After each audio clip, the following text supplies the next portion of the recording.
Started, you open up the group? 2 years. Carlos? 2 years. We're good to proceed. 400 miles. Whatever you want. All right.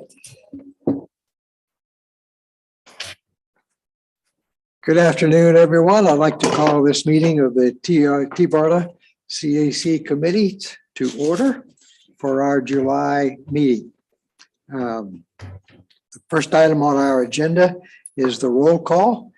If we can have a roll call of attendance, that would be great. That should be on, right? Good luck. Yeah, you're good, you're okay. Good afternoon. So for a roll call, we have Mr. Bill Roberts. Here, We have Mr. Clinton Nguyen, Here. Mr. Travis Norton, Here. Miss Karen Mullins. Here. Mr. Josh Frank, Here. Mr. Bill Johnson. Here. Thank you for pronouncing it that way. Oh, you're welcome. Yeah. That was a Most people miracle. don't. Mr. Bob Widmar, Here. Miss Brandy Miklas, Miss Sarah Calhoun. Here. Miss Karen Schwartz. Not present. Mr. Bob Hinian. Here. And is Miss Carleen Reese available via Zoom? She is not at this time. Not. And then Mr. Richard Balcom. Miss Lynn Gruber White. Mr. Rick Richmond. Miss Nicole Rice. And Mr. Robert Esposito. That completes the roll, and we do have 9 members present, so you do have a quorum. great. Thank you all for attending in person and giving us a quorum for this meeting. While we're doing the roll call, and before we have a motion, any motions, we have a new member present who is joining us for the first time. First of all, welcome. Good to have you. Thanks for coming in person. You'd like to take a minute? Like to take a minute and introduce yourself to the committee and those online. Okay, my name is Clinton Nguyen. I'm a Pasco County resident. Pretty much grew up there my whole life. Family roots run pretty deep between here and St. Petersburg. Joined the CAC about 3 years ago in Pasco. Pretty passionate about the growth in Pasco and just some of the growth pains. I'm in medical sales, so I travel the roads about 100, 200 miles a day between Pasco and Pinellas and Hernando. Even over into Hillsborough. So I see the roads. I see a lot of things that I'm able to bring up to DOT and just different things. I always shoot emails out to people. So, and I was encouraged to get involved. So that's where I'm at. Good. Welcome. We're glad for your appointment. Thank you. Good afternoon. Let the record show Ms. Milkness has joined us as well. Unless you don't want to sit next to me. No, sounds great. Randy Milkness has joined us and we do have a quorum, so we're going to move on and I'll entertain a motion to allow virtual participation from what I think will be, if not currently, 1 participant. Anyone care to make that motion? So there's a motion in terms of emergency situations and health. Bob Hinian made the motion. Do I hear a second? Second. Bill Johnson. All right. All in favor of the motion, please say aye. Aye. Any opposed? Motion passes. Thank you very much. Next item on our agenda is an opportunity for public comment. I don't see anyone in the room. Is there anyone signed up online for public comment? No, we do not have any public comment today. Well, that's disappointing. So seeing no one registered and signed up for public comment, we'll close that portion of the meeting. Our consent agenda items consist today of the minutes of the meetings from April and the meeting in May. I'll entertain a motion for approval of both sets of minutes together if the committee doesn't object. So moved. A motion and a second to approve both sets together. Are there any corrections or additions to the minutes? Any further discussion? All in favor, please say aye. Aye. Any opposed? Motion carries unanimously. That moves us on to the portion in our agenda for presentations. And our regional mobility on-demand study is going to be the first presentation.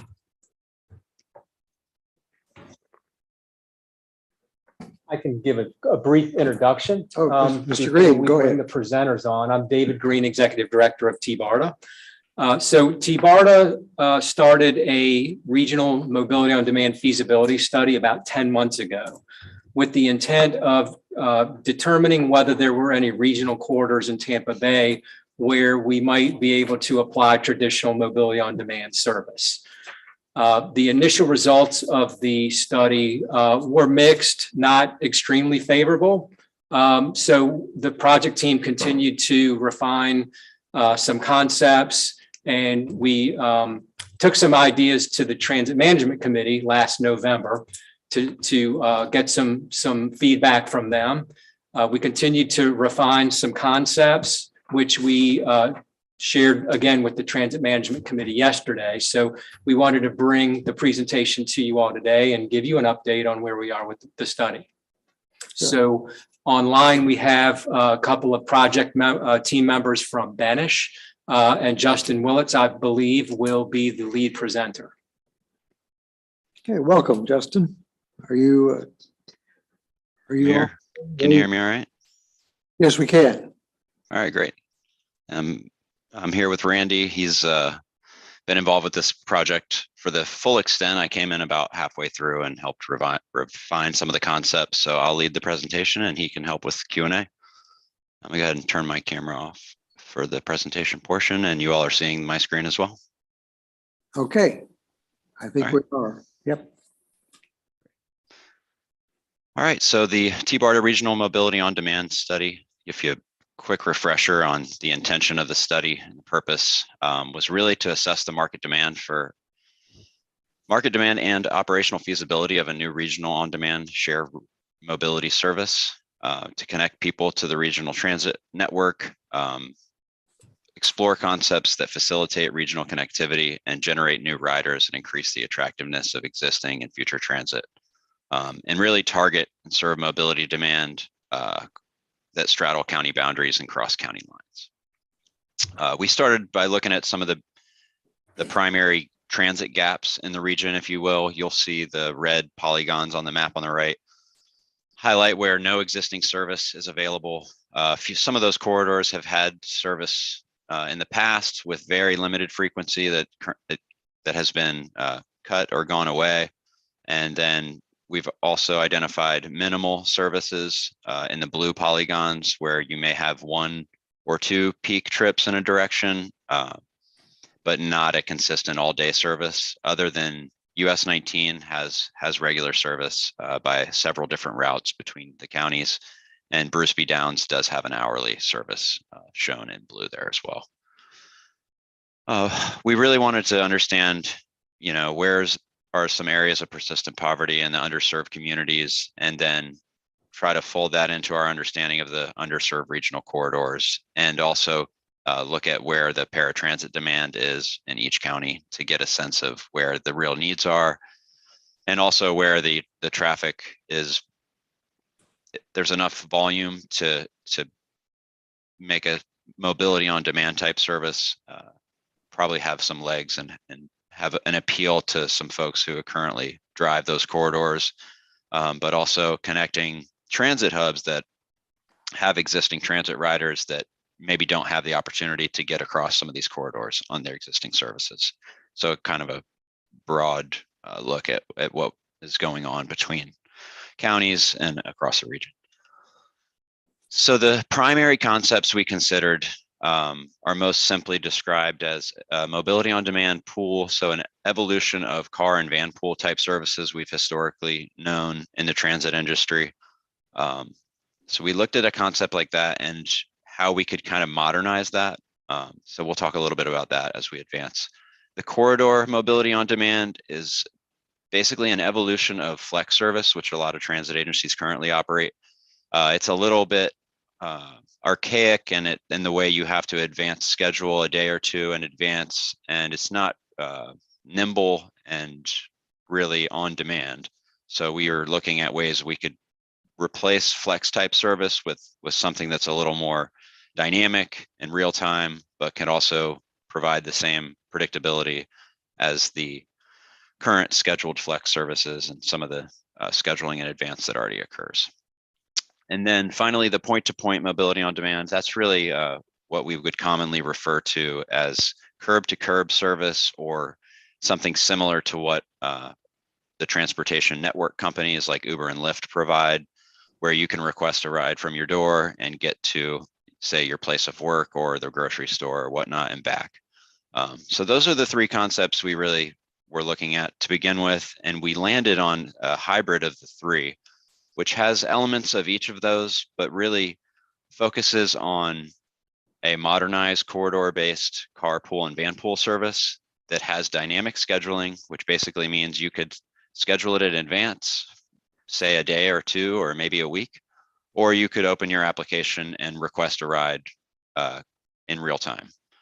That's what we mean by dynamic scheduling. And then, like I said, the reservations can also be done in advance, and we try to have some cost incentives to encourage that advanced scheduling. And then obviously there would be a little higher cost associated with the trips when you were requesting them in real time.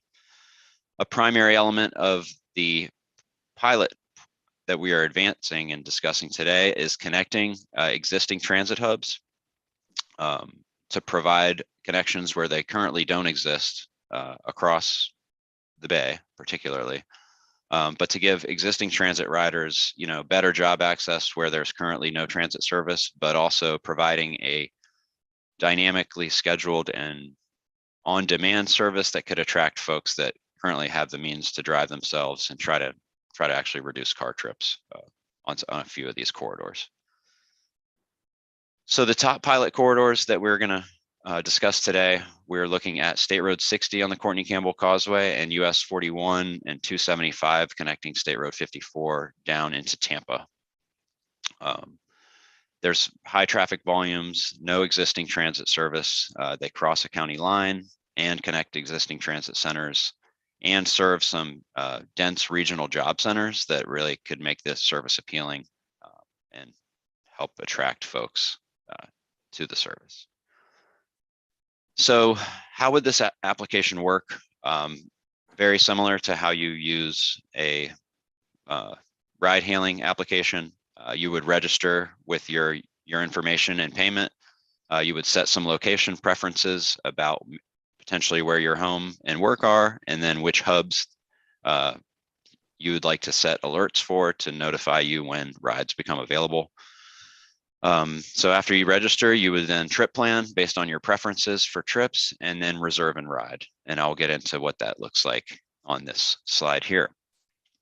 So this is the State Road 60 example of this service. So we would start with the most expensive option for this proposed service would be connecting at the very far ends of this corridor. So somewhere in Clearwater to somewhere, say, in downtown Tampa. This would be an example of the most expensive trip that you could reserve and ride on this service. So it would be from MOD zone at the far end in Clearwater to the MOD zone in downtown Tampa. So the next step in a less expensive option would be to travel from the existing transit hub at the Clearwater Mall, which is served by PSDA routes 19 and 60. And you could travel from that hub to downtown Tampa for a less expensive fare. And then finally, the third option would be to travel from that hub in Clearwater to the hub in West Shore, where you can connect to existing HART routes, as you see 5 of those routes there, and then could complete your trip, or maybe you're just walking from that point to your job. And that would be the least expensive option because you're taking the shortest trip between 2 transit hubs. However you complete your trip on either end is up to the discretion of the user, but that would be how we could both accommodate a longer trip from MOD zone to MOD zone while still serving the existing transit centers between the 2 points on a corridor that currently does not have transit service. So an example of how you would select a trip. In this example, we'll say the person is somewhere in Clearwater trying to get to downtown Tampa. So we're going to show how you would select the destination, arrival time, and then the trip. Very simply, you would open the application and it would have your preferences for the locations that you would like to travel to. Say you put your work location as North Ashley Drive. And then you want to arrive by 8:00 a.m. You punch those buttons and then you get a list of trip options that have different prices and seat availability associated with those trips. On the top there, you can see the home to work trip priced at $8 would pick you up at 7:15 from your home and deliver you to work by the time you previously selected for that cost that you see, and there's 4 open seats. The next one down, circled with the red box, is an example of traveling from the Clearwater Mall hub all the way to your place of work for a lower price with a couple of seats available. And then below that, you can see 2 more options that are traveling from the hub to the hub. That would imply that this person was going to transfer to a fixed route to complete their trip, but those prices are $3 and $2.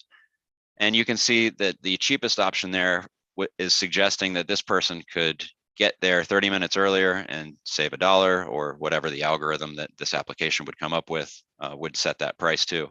But they would have some options to save a few bucks by taking a trip that has a little more capacity on it to try to get some seats. And that's how you basically program this application to try to allocate trips to different rides and more efficiently use the vehicles that we would put on the street. And then on the right, you can see an example of what the application would show. The vehicles arriving at 7:25, departing at 7:30 from the Clearwater Mall location.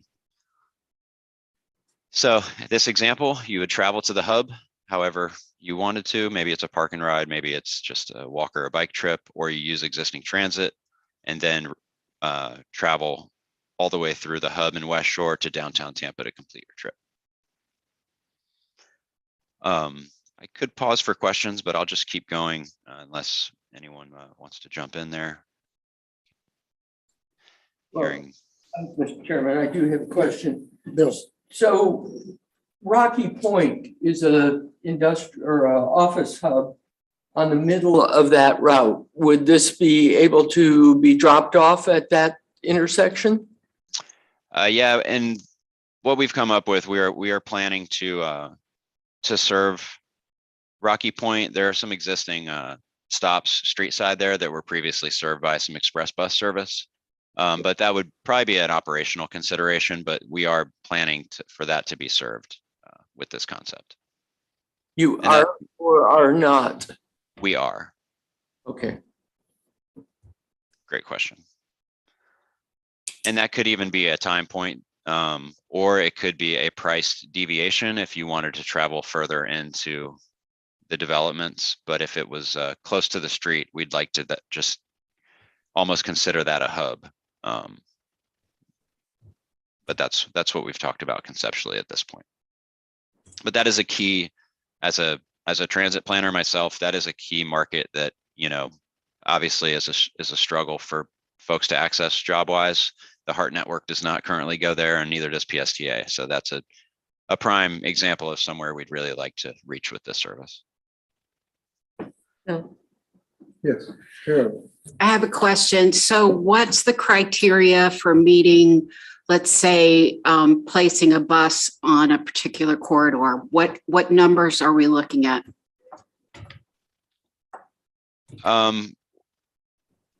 Is that a question for how local transit agencies do this, or how we would? So you have the information, you're collecting the data on this, correct? Correct. And what would push our focus from piecemealing this to an actual corridor for PSTA or go hard for HART? So ideally, you could stand up a service like this, and if we were, say, we being Tbarda for purposes of this conversation, we're serving a certain number of trips per hour on this service that it became too much for the size vehicles that would be on the corridor to support it, you may want to consider replacing, say, a 12-passenger van with a 40-passenger, 60-passenger bus. So the general metric that HART uses, based on my experience with them, is around express buses, and local buses differ, but say, for example, 10 to 15 passengers per hour would help to warrant the replacement of this type of service with an actual fixed route service. So that would be an optimistic future condition where maybe one of the transit agencies says, hey, your numbers are really good out here. We think it's time to just replace this service with a fixed route vehicle. So that's totally something that could be contemplated as an eventual, as an evolution to a service like this. Thank you. Okay, other questions? Josh, did you have a question? Yeah. Yeah. So I think following up on Karen's question, Justin, it's nice to talk to you. I think that actually should be one of the primary goals. I'm skipping ahead on the presentation a little bit, but I think that, if we think of this as a way for TBARTA to supplement, transit agencies like PSTA and HART, what's nice is if we're aiming for the goal of this eventually being replaced with permanent service, we can then repeat the process and pick another route that, does the same thing. So I know you've got more to talk about, so I don't want to jump ahead too much, but I think largely, that would be, I think, an ideal is to have each of these pilots replaced by a fixed route that then we can repeat that process. And that's a great role for TBARTA to have. So that's all. Thanks. Sure. Other questions, Bill Johnson? Just a couple more questions on the example. Would this go all the way to Clearwater Beach? Based on the cost estimates we've developed, that would really, really increase the cost. So we're probably looking at setting the limits for this service to be the hub in downtown Clearwater. But the time that it would take to extend that even further would increase the number of vehicles and the revenue service hours. And since there's pretty frequent trolley service, we probably would stay away from that in the pilot phase and consider it in future phases if there was some success. And a follow-on question, where is the hub in the West Shore area? Is that the airport transit center, or is it something else? We've identified the West Shore Plaza at this point, but we're kind of keeping the door open for the airport as well. That's kind of a question for some of the stakeholders as we move forward, and some conversations we still need to have with TBARTA staff. Thank you. Okay. You're welcome. Other question, Bob? Yeah, thank you. You mentioned paratransit initially when you started your presentation. Is that oh, by the way, we might consider that, or is that going to be a major portion of MOD?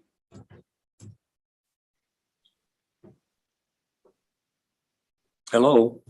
Yeah, I'm here. I thought David might want to jump in, or Randy on that question. There was some regional funding for inter-county paratransit trips that I don't think is available at this time. And that's the motive for my question. Now, the vehicles that are used for MOD service are ADA accessible, so they would come equipped with wheelchair lifts, and they would allow for anybody that might need that sort of vehicle to use the service as well. But you're not going to be as flexible as the original one that got canceled, where you call and you say, pick me up tomorrow.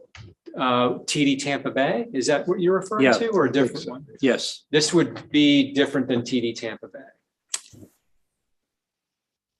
Now, Okay. anybody could use this service. So folks that use TD Tampa Bay could use this mobility on demand service as well. But there would be the app, there wouldn't be a call center, there would be no telephone number, That's too but bad. it would be accessible to anybody. Thank you. Okay, other questions? Karen, go ahead. Sorry. So David, what you're saying is that everybody would need access to this application. Is that what you're saying? Right. We have so many, I'm not on. So there's so many folks that don't have access to an application. How are we mitigating this? I guess we would still need to figure that out. And we could check with other regions who implement mobility on demand service to see how they handle that issue as well. David, this is Randy Farwell.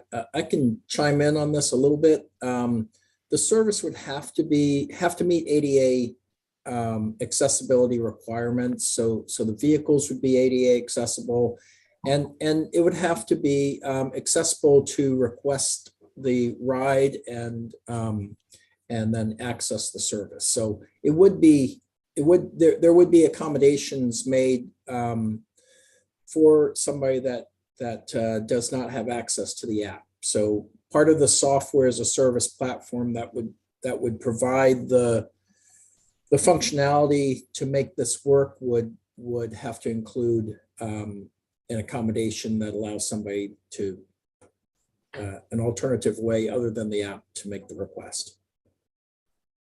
Okay. Any other questions? Bob, just a moment. I've got a question and an observation. It appears to me that although this is being termed MOD, it's really a point-to-point scheduled service. Is that an accurate description, Justin, or am I missing something?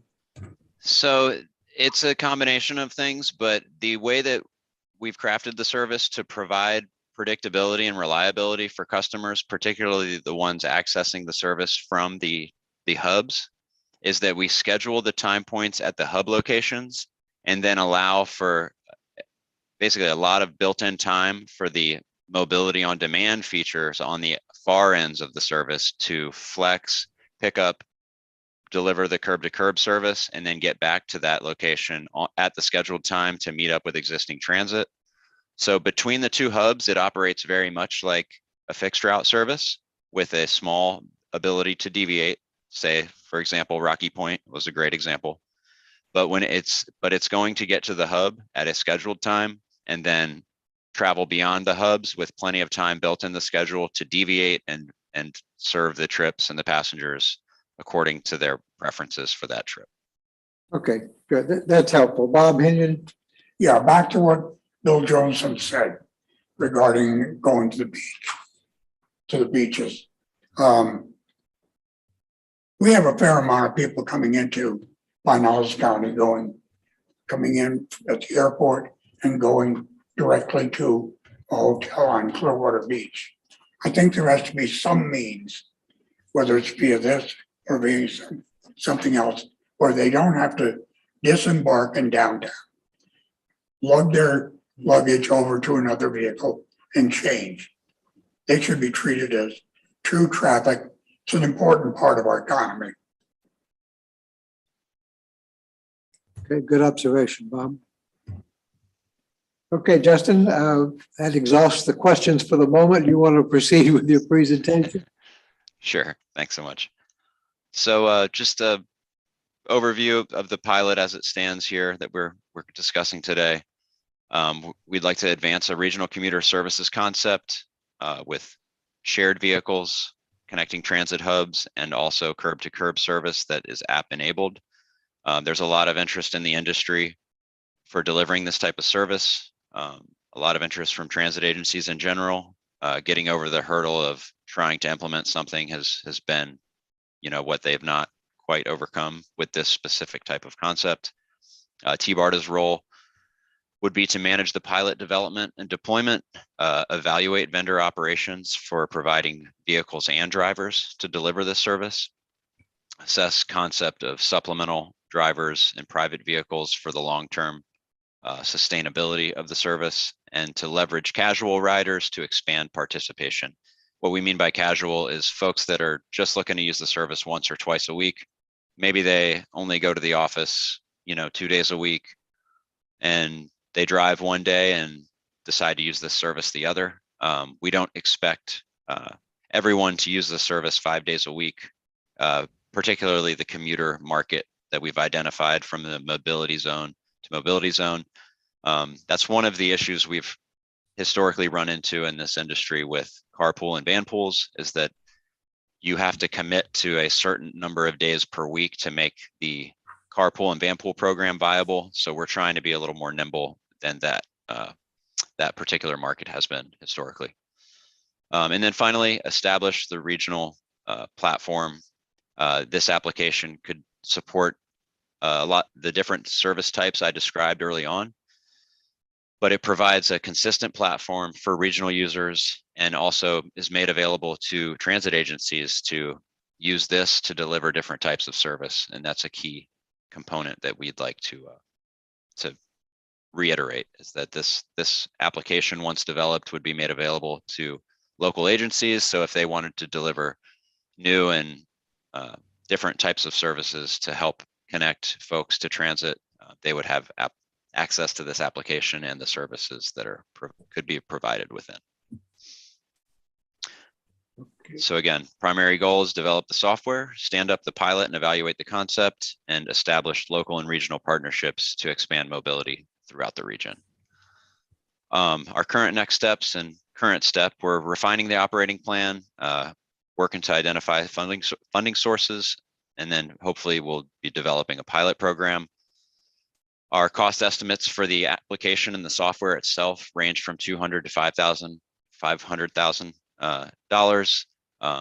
There's a strong marketing component that we still need to navigate to this, on how we would get the word out and how we would target specific markets to really hone in on the folks that could consider using this service. You know, say for example, those folks using State Road 60 twice a day, 5 days a week. And then finally, the operations themselves. Our concept currently consists of 9 vehicles in operation of maximum service. This is the weekday peak hour. And then our cost estimates for weekday peak hour service only would be from $650,000 to $1 million. And then for all day service with a modified schedule in the midday and weekend would be from 1.2 to 2 million. And the modified weekday, midday, and modified weekend would basically be connecting the hubs from Clearwater to West Shore Mall with an hourly connection in the middle of the day, with the allowance of some deviations, but not the full extent all the way to Clearwater. We're trying to control costs that way. I think we all agree that a connection all the way to the beach would be preferred, but the purposes and the current status of the concept, really that would increase costs by anywhere from 50 to 100% to provide all the way to Clearwater connection all day. So we're trying to keep this pilot narrowly focused to this primary corridor, focus on those commuter trips and the existing connections between transit. And that's what these estimates represent. And with that, we can open it back up for questions and discussion. Okay, thank you. I think Bob Whitmer had a question or two. Yeah, again, just a general question. When I think of sports, Lightning, Rays, Bucks, you know, it is certainly not very repeatable except for when the games are scheduled.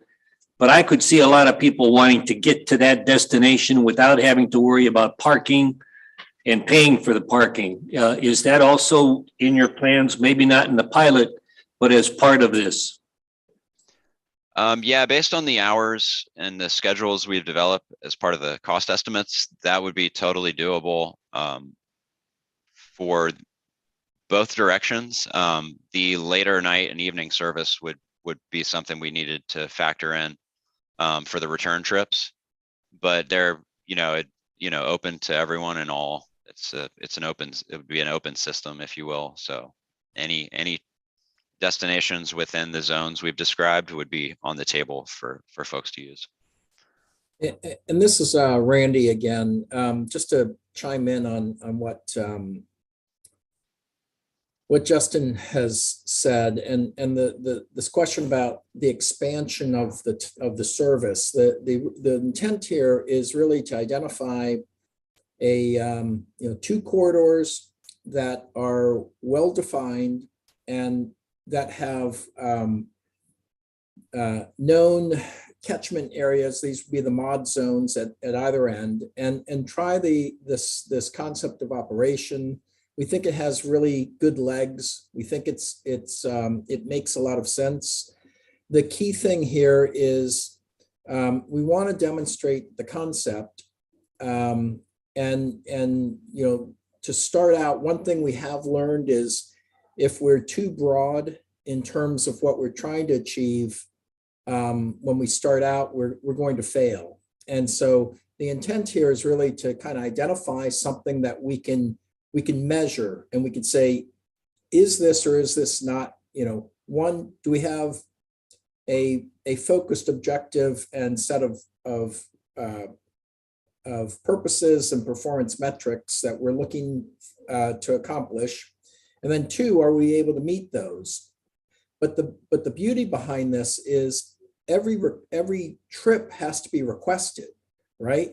So because every trip has to be requested, we have a record of the origin and the destination and what characteristics are related to those trips. And by having that information, it basically builds the database that tells us more about the market that we're trying to serve. And as important to the information we gather from the trips that we're able to serve is the information we gather from people who are requesting trips that we cannot serve. And so the combination of that helps us expand the market. We can then, through, as Justin and David Green were saying, through the marketing campaigns, we get the word out, build awareness, and then we start analyzing where we're getting additional interest from, and then we can determine whether or not, what the next steps are going to be if we have a success. Thanks, Randy. Questions from the committee? Josh, you're recognized. Thank you. So my mic is blinking, but I don't know if there we go. So I have a question and an observation. I'll start with the question. We talked a lot about the Clearwater one, but not so much about the US 41 route. I'm just curious, Justin, can you give us a little more detail on the flex zone locations and dynamics for that corridor as well? For example, some of the overlapping heart routes, that sort of information similar to what we talked about for Clearwater? Yeah, sure. Great question. We're looking to connect the apex of like 41 and 54 down the 41 corridor to connect to the Yukon Transfer Center, and then basically hop 275 to downtown. One specific thing we're navigating now is allowing connections on Florida Avenue to the local bus route network, starting at basically Fletcher, Bears technically, Fletcher and some of those major east-west to connect in. But we're currently not proposing to go straight to the Yukon Transfer Center. To the University Area Transit Center, because the Route 275 LX does connect Wiregrass down Bruce B. Downs. So we kind of feel like that market is served by Hart. So we didn't want to kind of add a duplicative service that would also then kind of deteriorate the quality of this service along 41, but still allow for those connections based on the other fixed routes that are in the area. So that's kind of where that service stands. It's a little bit different than the 60 corridor, but I think it's really a really good option because they're two different types of markets. Pasco, I think 30% of the trips in Pasco travel to Hillsborough. And then the 60 corridor is there's a lot of trip density to both downtown and West Shore, but also probably a better transit connection for State Road 60 than the US 41 corridor that is more tailored to the peak hour commute trip. So we think it's a good combination of two different types of corridors, two different types of, non-transit trips, and then potential new transit connections as well. Yeah, I think that makes sense. And I think that interconnectivity to the USF transfer area, the Yukon transfer, Route 1, all the other things that are existing in that area makes a lot of sense. I know Route 1's isn't at the highest ridership for Hart, so that would also be a really great potential connection at some point. So I think that all makes sense. I'm glad to hear it. My second question / observation had to do with the app in itself. I'm a little bit leery, and this is just a personal opinion, of having another app for somebody to have to download and manage and have a payment, within it. I know whenever I have a card that expires, it takes me forever to figure out how many apps I need to update the payment info on. So adding another one isn't really appealing. I'm wondering if it makes sense for this to be integrated, for example, into Flamingo, rather than be standalone by itself. If there's another way for us to think about this being, integrated somehow, I don't know what the feasibility is of something like that, but it just seems that having to advertise and market for another app for people to download and use seems a bit burdensome when there's a lot of other things in the works. I know City of Tampa has a mobility as a service app that they're working on. I think we've seen some presentations on, but so anyway, just a general observation that I think, we may be making it a little difficult on ourselves to try and have another app out there on the marketplace. No, we hear you, and we have those feelings as well. That's something that we'd have to handle on the development of a RFP or RFQ or RFI, whichever TBARTA's wishes are, if this is to advance. But yeah, that's just one of the hurdles. We coordinated with the City of Tampa and talked about their MOS pilot program, and they indicated that it would still be necessary to develop this under its own application, but could still be folded in eventually. And I mean, and our aspiration for this type of service would be that you open Google Maps and select the transit icon, and this is another option within the transit suite of services that could be displayed through multiple applications. But unfortunately, the payment part gets a little too tricky, and not as an app developer, I'm not going to speak too much to that if Randy wants to. Doesn't look like it. This is a quick follow-up to the rest of the board. I'm sorry to jump back in because I know others have questions. I think that's an really critically important consideration to make when we have to think about the dollars being spent on marketing, for example. That is a huge hurdle to overcome, not just for transit, but for anything, is that get somebody to download an app and put their payment in. So I think that's, it's not a deal breaker in any sense, but I think that's maybe one of 2 or 3 really critical Achilles heels for these types of projects. So that's all. Thanks. Thank you, Josh. Karen Moss? Yes. How long is the pilot program going to last? The cost estimates we developed were annual, but I think we've talked about an 18-month window would be ideal. Okay, and a follow-up. Do these initial costs include maintenance? Yes, the high end of the range assumes maintenance incurred within that cost by the vendors operating the service.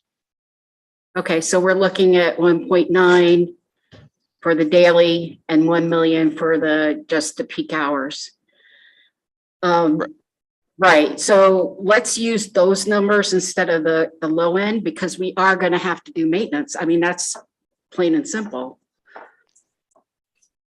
Yeah, the range represents whether or not the capital cost of the vehicles was incurred by, say, Tbarda.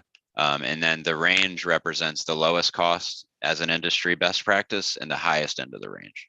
So a lot of these vendors have come in at, $80, $85 per revenue service hour. And this estimate is from 65 to 100. So we would hope it would come in under that high end range, but even that middle, so the mid to high range still assumes maintenance in there. So just to explain a little bit more about how we come up with that. Okay, thank you, Bill. That's helpful. Yes, Mr. Wayne. Good afternoon. This is Clinton Wynn. I'm the newbie here today. Just for freshmen, what is your actual target audience you're going after? The working class or the retired trying to get to the medical appointments? So basically the peak hour service is intended to give folks an option who are pretty much driving and commuting in their vehicles. But the midday connection and the connections to transit are looking to expand people who are already using transit to access jobs they can't really get to currently in a convenient or short amount of time. So I would say we're looking at business commuters and existing and potential transit riders. My question is, if you have somebody that's in a wheelchair or some kind of a, needs some assistance, there may be some time delays getting on or off the bus if someone's trying to get to the next stop, for their job. I mean, my father was in like a Christopher Reeves chair in his last year. So it was just, it was a lot of added challenges for us. The reason why I'm saying this is if you guys, because I'm new, this is my first time being here. Have you all targeted when you're marketing this to look at the medical community, to go to maybe larger areas where there's doctor's offices where you have one stop to allow increased ridership? Because there's a lot of, people that don't drive are getting their licenses pulled when they get to a certain age, but they still need to be able to go to, appointments. So I'm just trying to think of ways that can make it more and more successful. Yeah, I mean, that's definitely a consideration, especially the time it would take to serve those, ambulatory trips, if you will. Our analysis hasn't dove into the specifics of medical trips along this corridor. That's just a level of detail that likely the vendors would get into more of that detailed trip-based analysis, but we are definitely keen on accommodating for the time within the application so that it can be planned for when you have to do the wheelchair deployment and get those passengers on board. But as an origin destination, that's not really something we've done that level of detail at this point in the project. And I know there are wheelchair transport, so I don't want to just, confuse that. In regards to, the Sun Pass, I mean, I remember when the toll road, probably many of you know, when it wasn't even existent. If there's some kind of a partnership, you could kind of mimic what the Sun Pass has done, because now we're going all the way to 44 to Inverness on the Sun Pass, from downtown Tampa. So I don't know if there's some way that you guys could kind of have a relationship with the Sun Pass where the people could go to like one, I don't know what Flamingo is, so I was interested to hear what that is, but one major site, since everyone's trying to get all the toll roads connected together through the state, may there be a way to be able to do this with y'all's? Yeah, that's kind of what Flamingo is attempting to do, is provide an option for paying for transit regionally with one application. Okay. So that would be a likely contender and a good way to go about this. It's just that's another level of detail that involves all the transit agencies, and I can't really speak to how palatable that would be under this program at this time. Thank you. Okay, thank you. Other questions? Yes. Got it. Yeah, it worked. Thanks, Justin and Randy. So there's a lot of emerging mobility services, it seems, a lot of innovative services. There's some app saturation, seems like what Josh was saying. But I was thinking about how you framed the conversation at the beginning, just looking at your transit gaps in the region, kind of like stitching the seams, if you will. And at least I definitely saw that with your State Road 60 example. You've been talking a lot about the transit agencies, but what about how is this application, what about for municipalities?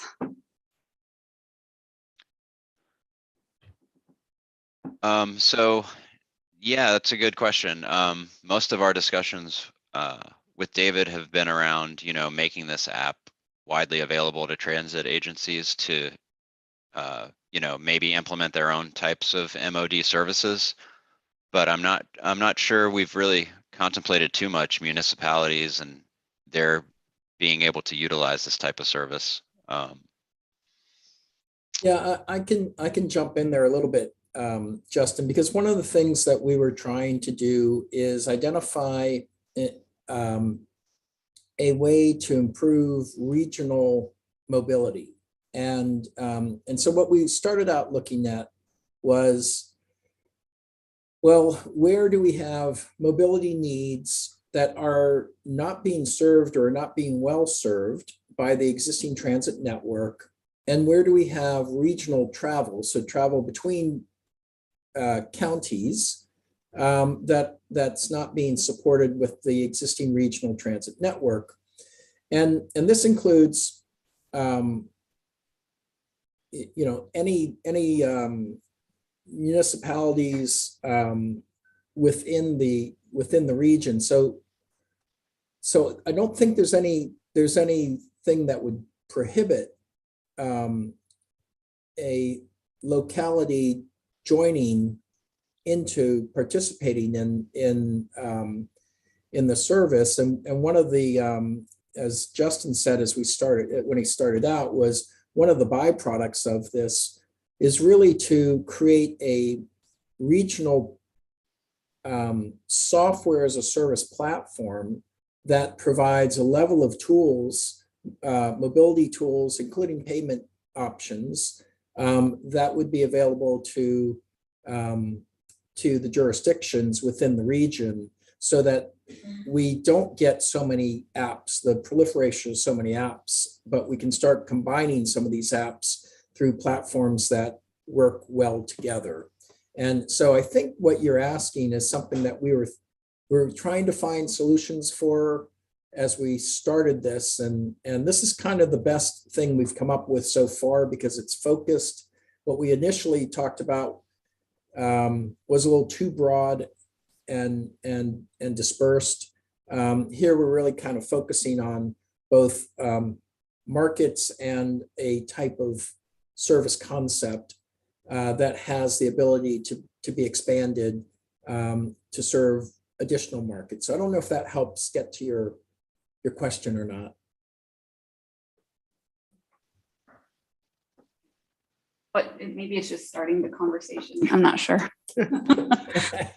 No, and Josh is right. The city of Tampa, we have our own mobility as a service app that we're gonna do like a soft launch. Mhm. And it's through Move It. Mhm. A lot of people are already familiar with Move It. Yes. But yeah, there's a lot of integration, a lot of conversation around, just helping people get to where they want and need to go. So it's not just by transit, but by other means, journey planning and helping people make decisions. If it's a time priority, is it they don't mind walking? There's a lot of different things that a person can, what's the best way to describe? Kind of basically, with this app, we will understand preferences better than we've ever understood people's preferences of getting around before. So. Yeah, and that's absolutely right. And we have talked with the city about the mobility as a service program. And we've also been working with Move It and a number of other technology providers as we're developing solutions across the country and with this project as well, to make sure that what we're proposing in terms of the concept of operations and the functionality required for doing all those things, the trip planning, what are my options? How much does it cost me? How long does it take? Is this a straight shot to point A to point B? Is there a transfer involved? What's the wait time? All of that. So we've worked with the vendors to vet that the concepts are working, that the functionality is working. Move It's really good at creating that integration of multiple applications and sewing together these different pieces. So that's one of the things that we like about Move It, is that they're able to do that, and which is important, especially when you're looking at a regional application. Thank you, Brandy. Josh, go ahead. Yeah, just one other comment. Brandy sort of stirred something in my mind about this. I've mentioned before, and I'm nothing if not consistent I think we should be thinking about trails and bike networks the same we do as bus and rail transit. And so I think the interconnectivity for this is greater when we think of things like the Pinellas Trail or the Riverwalk or the Selman Greenway or some of the other opportunities to get folks from a trail to this system. I think that's just another metric by which we can view some of these things. And I'd like to see maybe if we can consider that along those same lines. I was fortunate enough to be in Arkansas last week with the Razorback Greenway, which is now 1,100 miles of trail in Northwest Arkansas. And it's treated like transit. There's connectivity everywhere, from both bike rentals to short trail segments and loops to, more leisurely activities like mountain biking. So I think that's something that we often don't think about. But for example, with the State Road 60 corridor, we've got the Courtney Campbell Causeway Trail right there. That would be a natural way to make connections. So I just encourage you guys to think about that a little bit as well. Yeah, for sure. And Ream Wilson and, the Safety Harbor Trail also could develop some much lower cost park and rides for bicycles than vehicles. That's for sure. Now you're talking my language. Other questions from the committee? Mr. Chairman, Yes, I think Brian Passero has his hand raised, so he may want to chime in here. Brian, we recognized. Yeah, a question for Justin. When you compare this type of service to, say, traditional express bus service, where would the cost savings be realized? Is it because you're using a van instead of a full-size bus? Yeah, the operational cost is a bit lower, operation and maintenance generally, but the part of the way you increase the passengers per trip is just by the footprint expansion of the last mile, if you will, on the far ends of the service. Okay. So, and the reason these services are, so appetizing in regions like ours is, a lot of our service area, both, at a local level within each county, but across the region is built primarily on the back of the automobile. So fixed route transit just doesn't have the ability to reach into places as far as this type of service could, even if it's in a big cutaway van. So we can increase the passengers per trip by deviating out there, but also by encouraging folks who are close enough to walk, bike, or use transit to get to those hubs for the lower cost trip, and then increasing our fare box return, if you will, by charging a premium for those deviations to go a little bit further than the bus can go to get folks, and then still serving the transit hubs before we make our trip across. So it's really that, and that's where the algorithm gets creative to charge the right price to control. Say, I've only got 10 minutes on this trip to spare. I can't serve person X, but I can serve person Y for this price. Yes or no? They go do it, come back. And then maybe your cost per trip goes from 85 to 40 based on the 4 or 5 passengers you have on board. So that's the kind of thing that makes this really appealing and could potentially give it, long-term viability. So that was a very long-winded answer. Yeah, Justin, I don't think you meant your cost per trip. Per passenger trip goes from 85. That would be your cost per vehicle revenue hour. But I would say also that what happens with these services, the on-demand element of it makes the service more attractive to a much broader audience than we get with the traditional transit services. And that's what we're finding, wherever we're seeing services implemented. I think Sarasota's has shown that to be true as well, because when that service started up, a year ago, it was there was a big jump in ridership, and about 30% of those riders were not transit riders. They were people that could drive their cars and were electing to not drive the car, but rather use the on-demand service. And just that 30% of those riders, at least as of January, they were in sort of that age cohort of 55 to 75, and they were using the on-demand service. And one of the things we were seeing is that as the ridership was increasing there, we're also seeing a corresponding increase in fixed route ridership because it was providing those connections to the fixed route network. So all of a sudden, somebody who doesn't traditionally think of themselves as a transit user is now using a form of transit and connecting to an actual bus to get to downtown Sarasota or wherever it is that they were looking to get to. So that's really what we're trying to do here is there's a strategy not just to provide the service, but to provide a service that is accessible and attractive to a broader audience. Because the more people we can get out of their cars, and I'm not saying getting rid of their cars, I'm just saying elect to use a shared ride solution, the more people we can get to do that, the better job we're doing of providing more cost-effective mobility for our communities.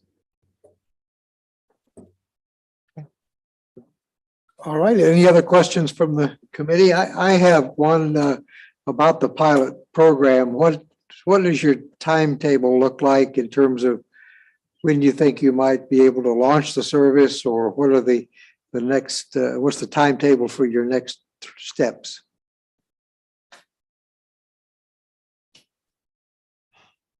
We're still working on that. I think Randy's got a better idea based on his past experience, particularly with Sarasota.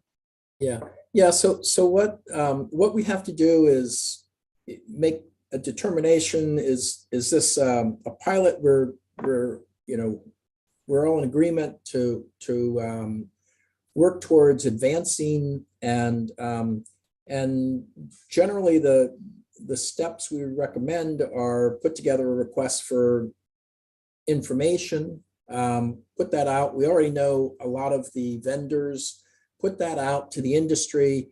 We'll describe what we're trying to do. We'll get their input and suggestions for how to make it better. And through that process, that gives you a way to work through a process whereby we can connect with a vendor, see if we can put together a demonstration project with them, go out, identify some funding sources, and then move a pilot forward. So that is one option. Another option would be to do that through a request for proposals, which is a more structured process, and there's pros and cons on both sides. So that's what we have to get with Tbarda and figure out what's the best path in terms of the regulatory environment that they need to work within. So that's kind of the steps, but generally you're looking at about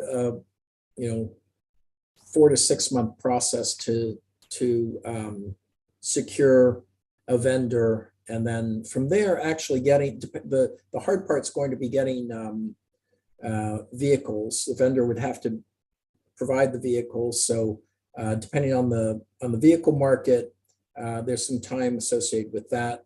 But again, depending on the vendor, they may already have,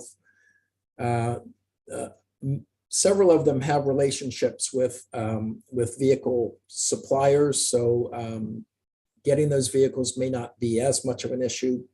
But once those things are in place, actually getting the pilot up and running is not that long of a process. So probably another three or 4 months. Okay, Now, thank you. having said that, this has not been presented to Tbarda's board yet. We won't be able to do that until at least the September board meeting. The critical part of all this is finding funding sources, which has been the issue with all transit projects in Tampa Bay. So we'll have to get some more, clarity on that issue before we move forward with an RFP, because if we don't know how we're going to pay for it, an RFP is kind of a moot point. But David, you do envision this as being a Tbarda coordinated project. Oh, for sure, because they're regional corridors, and that's what we went into the feasibility study with the intent of, is identifying regional corridors for Tbarda to oversee and implement.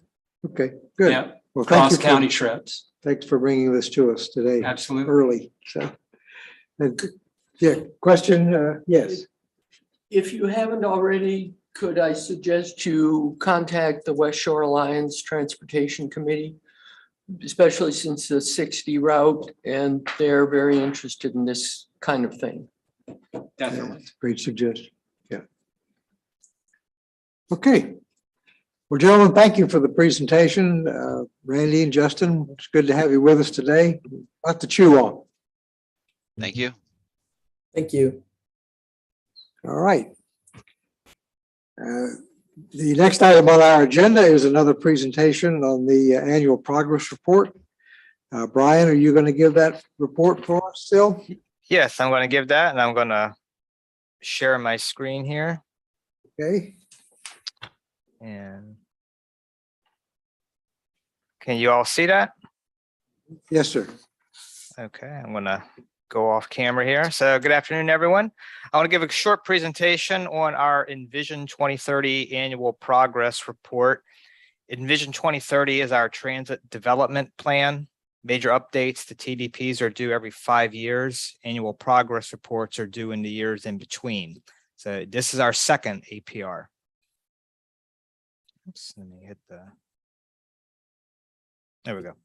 So I'm going to talk about our accomplishments in the last fiscal year 2022, the updated implementation and financial plan, and then finally I'm going to talk about the updated call to action.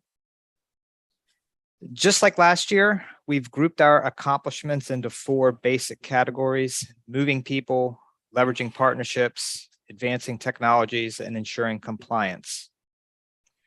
Under moving people, Tbarda's commuter van pool program continues to have success and grow. As of June, we had 175 van pools. I believe that's a record for us. Some of that growth's due to a 2-phase marketing campaign that we did. And you may recall Chris Jadek gave you a presentation on that marketing campaign. I think it was about a year ago. Phase 1 ran from April to June of 2021, and phase 2 ran from October to December of 2021. It included multimedia promotions such as billboards, social media, television, and radio.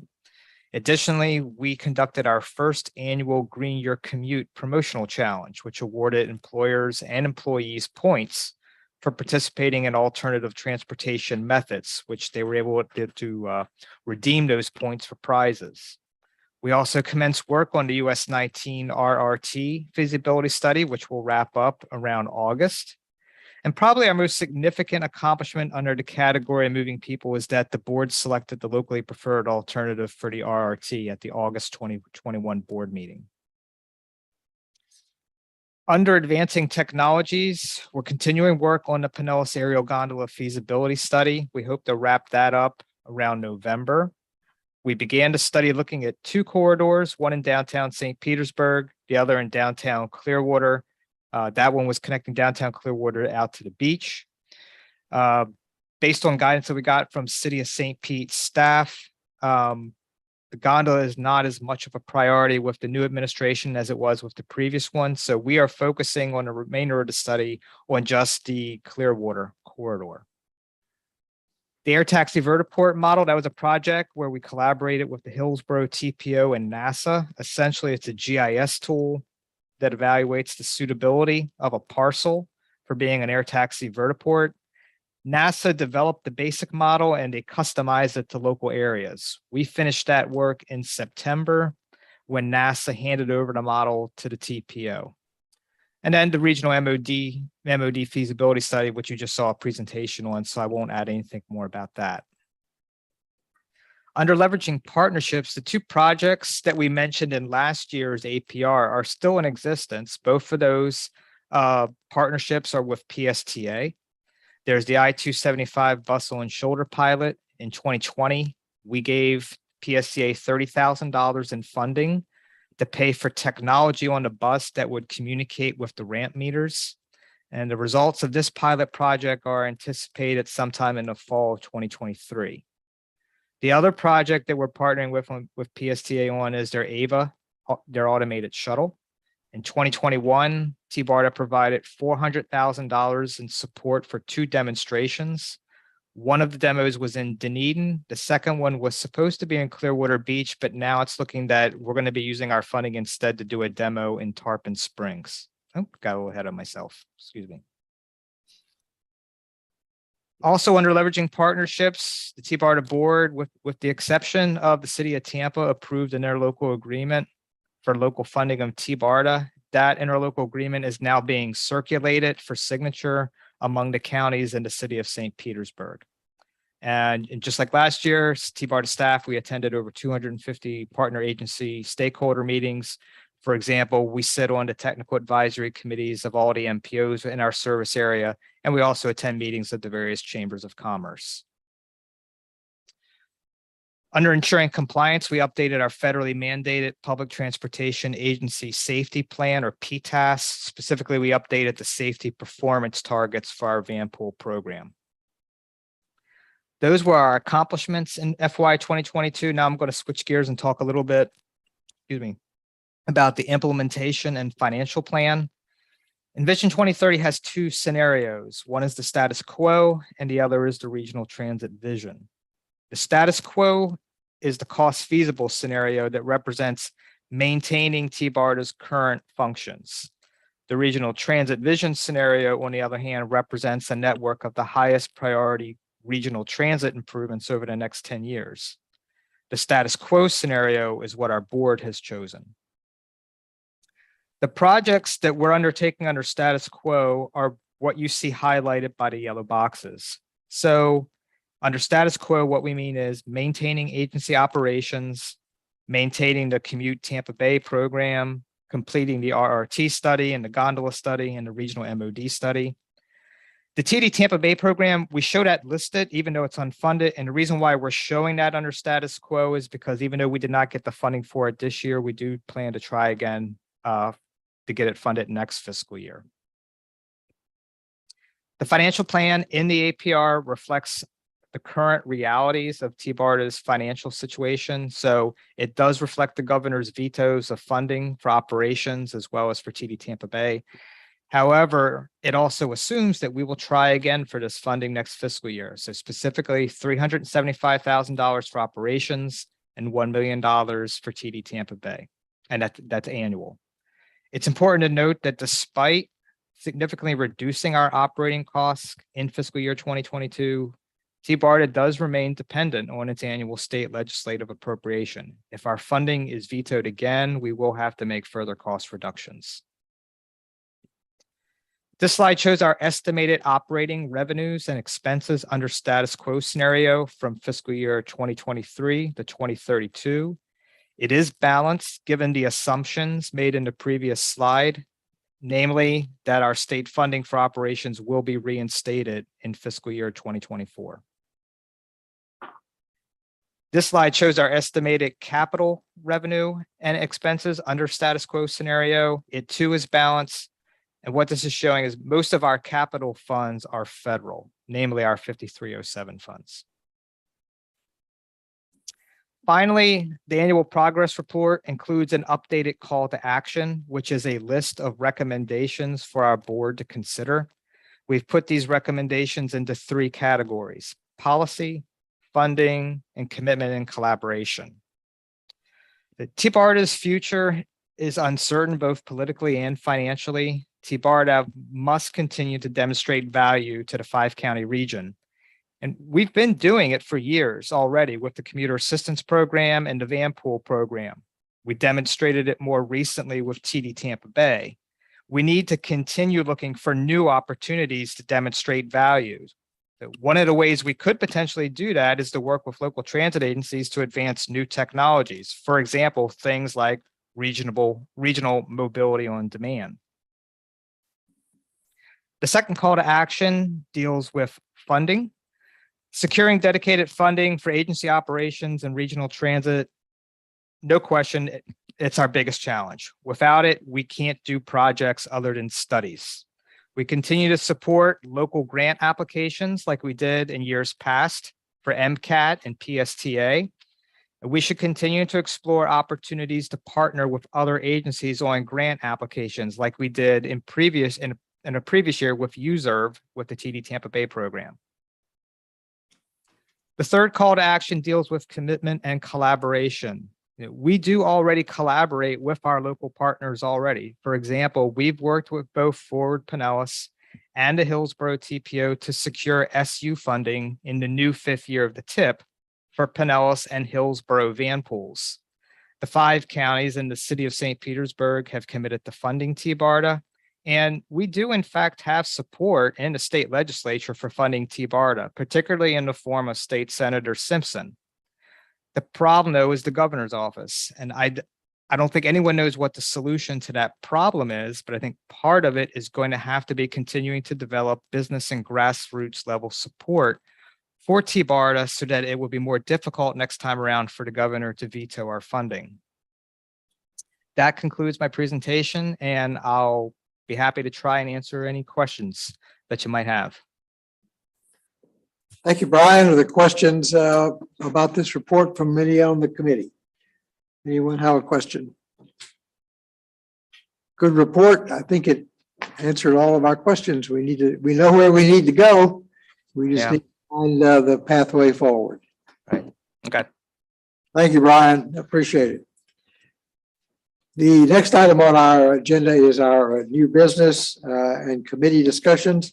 We'll start that out with the Tbarda funding update. Chris, you want to chime in here? I will, and I'll be brief because I think Brian did a better job of providing the funding report than I could ever do. As you know, we had 2 appropriations before the governor, $1 million for TD Tampa Bay and $375,000 for agency operations. Both of those were subject to line item vetoes. We had good conversations, we felt, with the governor's office through Ron Pierce and RSA Associates. But we also knew the governor was taking a hard look at the budget, and ultimately those vetoes were part of $3 billion in budget. So to Brian's point, we will continue to make that case again next year because we do need either more local or we need state agency operation funding. Chris, could you give the committee just a real brief update on the funding formula and where that stands with the local participating agencies? I'm not immediately up to speed on what that formula is, so I don't want to speak out of hand. I don't know if David has any comment to provide on that formula, because I know we've been talking about the per capita basis by which we would do that. So I'd have to defer to someone else on that question. David, you care to comment? Yeah, so the formula that the board approved was 17 cents per capita, with the exception being that the per capita calculation for the city of St. Pete and for the city of Tampa would be deducted from their member county. So the city of Tampa's population would be removed from the remaining portion of Hillsborough's. Same for St. Pete and Pinellas. Right. It's my recollection from the board meeting that formula was approved and is now being circulated for agreement amongst the member agencies. There was an interlocal agreement that was developed by our legal counsel. It was distributed amongst attorneys from all the member jurisdictions for feedback, and that's what was brought back to Tbarda's board for approval. And the agreement has since been distributed to the member jurisdictions for action with whatever processes that each of them need to follow. Okay, good. I thought, yes, go ahead. So what you just said, I just went, what? Can you repeat that about the populations being eliminated from funding? That sounded like just weird. Yeah, so the original concept was to develop an approach that would involve all of our member jurisdictions to include the cities. And what we came up with was something that was population based. So the total population of Hillsborough is what was initially used, and the total population of Pinellas. And then we came up with calculations for the city of St. Pete and city of Tampa as well. Mhm. When the board started discussing that, they felt that it was double counting the folks that lived within the cities, because Tampa's population is also part of Hillsborough's population. So if we included Tampa's population in the county's population as well, it would come up with an inflated number. Right, so they'd be double dipping. That was their argument, correct? It just sounds weird. But I don't know how else to say it. Just sounds weird to me. Okay, Karen Moss? Thank you. So to jump on that, I do want to say that St. Petersburg has almost a double dip in their per capita taxes for PSTA. So it's not as clear cut as we're making it sound.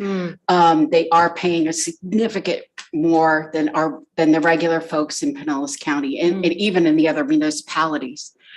My question is this per capita 17 cents or 0.17 points gonna make Tbarda operational? And a follow-up to that is, years and years ago, we heard from our consultants who swore that this last two legislative sessions we were gonna be able to capitalize on having Sprouse and Simpson in and be champions for us, and that never happened. So where are we going, and can we survive on this ask? Tbarda cannot survive on the total amount received from the member jurisdictions alone. And that wasn't the intent when we came up with the methodology. When we go to the legislature and we talk about, funding, they say, well, Tbarda is a regional agency. It's intended to serve the member jurisdictions. So the localities need to fund it. When we talk to the localities, they say, well, the state created Tbarda. It's an unfunded mandate and the state should pay for it. So everybody's kind of pointing the finger at each other. This concept that we came up with was meant to compromise. So we were gonna come up with an amount from the locals to be matched with an identical amount from the state. That would allow Tbarda to sustain itself. Follow up. Karen, go ahead. Okay, so seeing the current, let's say, wave of political pressure coming from the governor's office and leading, the question becomes, will we be in a position to make those and be successful in funding? I mean, the atmosphere for it doesn't seem likely. And you're exactly right. That's the conversation that we need to have at the board. We haven't had a board meeting since the veto. So none of the board members have had a chance to get together and talk about any of this. But that is the question. I mean, we have sought state funding for many years, and we have received it in one of the past 4 years. And we have been very hopeful the past couple of years due to the leadership, the local leadership in Tallahassee, and we've been extremely successful. As Chris pointed out, with the legislature, we continue to get in the legislative budget every single year. We just don't make it through the governor's red pen.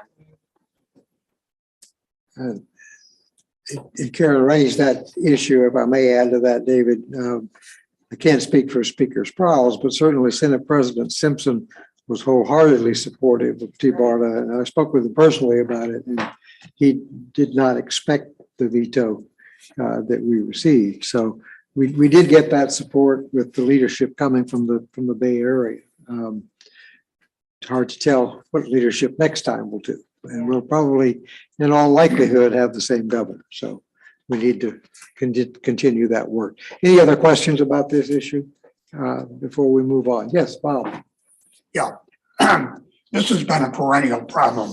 I remember before you, your predecessor had to go around and beg hat in hand for each of the county executives in order to get daily operating expenses for the next year. So it's something where we've been shortchanged forever. I agree.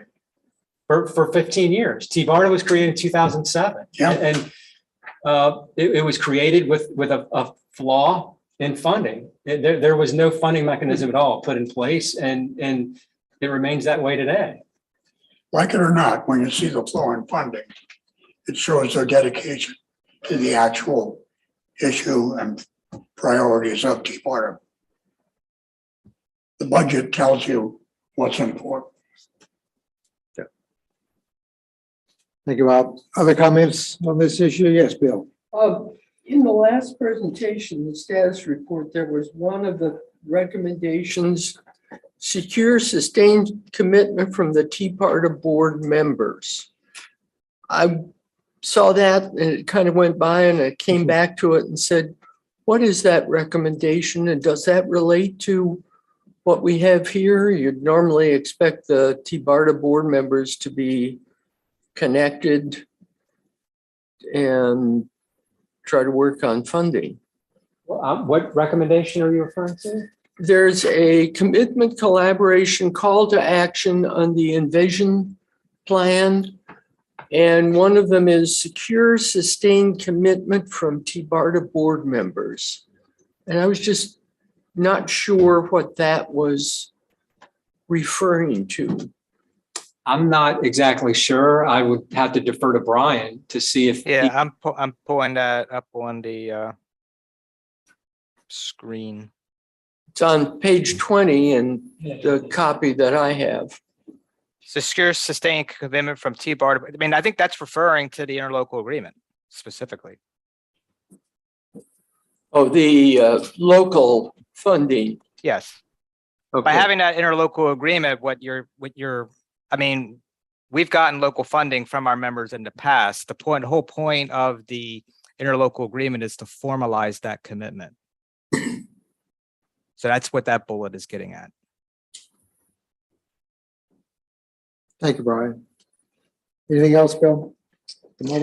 No, well, in order to get the funding, you have to produce results. And one of the things that I've been frustrated with, particularly with the RRT, is that it seems like such a long process. And I think I recall the board actually talking about trying to get some quicker wins.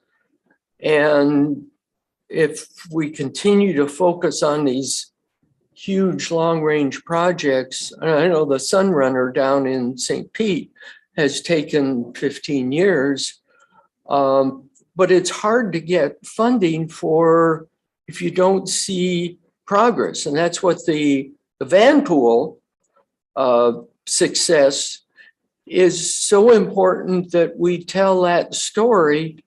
And maybe this mod program also has some shorter term turnaround. I think we need to focus more on that and maybe less on these long-term things, because I think that the regional MOD could certainly have a quicker turnaround, but it's ultimately going to come back to the counties, because we can request federal funding, we can request state funding, but there has to be a local funding component. And until any of the counties step up with funding to support new service, there won't be any new service.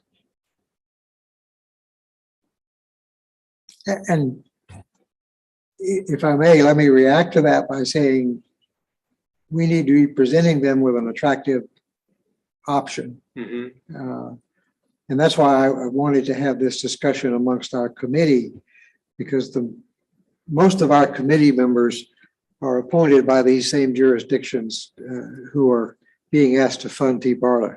So I'm not, so I can ask the others of you who are appointed by cities and counties to go back and speak with your respective jurisdictions let them know of your interest and your support for TBARTA and try to encourage them not just to enter into this local agreement, but to be open to new ideas that may come from TBARTA that may require their emotional support and their financial support. So I think that's a message we need to be delivering. Josh, did you have a comment? Yeah, I was just gonna, Bill said a lot of what I wanted to say in terms of, putting something out there that is something we can point to as something that TBARTA has done.